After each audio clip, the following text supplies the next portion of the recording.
Ready. Okay guys, here we are, we're back. So I humanely killed this crab so that no one has to witness it, and it is actually dead now. You can see the difference. You know, its legs are just hanging, it's very limp.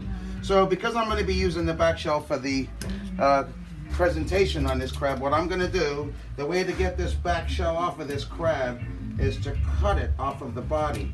So that's what I'm doing right now. I'm going to cut this right off the body so we can pull, and the nerves are still very alive, so they'll twitch, and you know, you'll see a little bit of movement, but the crab itself is definitely dead. We've definitely euthanized it in a humane way so it doesn't suffer.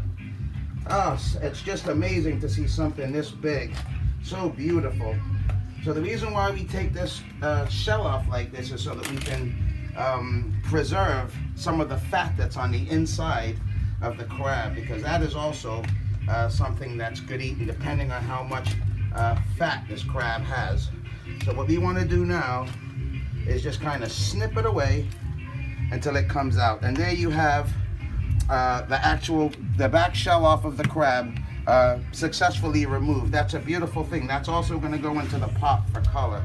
And now you have these gills, just like the ones that are on the spider crab. The anatomy is pretty much the same on all of these crustacean crabs. You know, they have these gills that are right on the back side of the meat, and a lot of people have different names for them. Some people call them lungs, some people call them dead man fingers. They do that down south. I never really understood why. I guess because they're shriveled up a little, but that's what a lot of the southerners call them. But we just snip these right off of there. And if you don't have a pot big enough, it's okay to snip this crab into parts or cut it right in half and use each half and cook them in there separately. So I'm also going to do the same thing with the bottom organ. Now, I see all of this, folks. I don't know if we can get a close-up of all of this. This is the crab fat.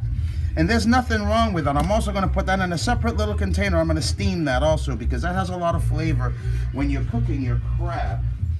So let me go ahead and get a spoon and a container to put this in so that we can preserve this crab fat. So what we're going to do now is we're going to scoop that out, that fat, so that we can go ahead and use it in one of our crab recipes, because it is good eating. It's very, very delicious. It's a delicacy, and it would be a shame to waste all that good fat. And so here's the rest of it that's right on the bottom of the crab, and we're going to just scoop that into the bowl. And because the crab comes from such deep water, these fats are very, very, very tasty.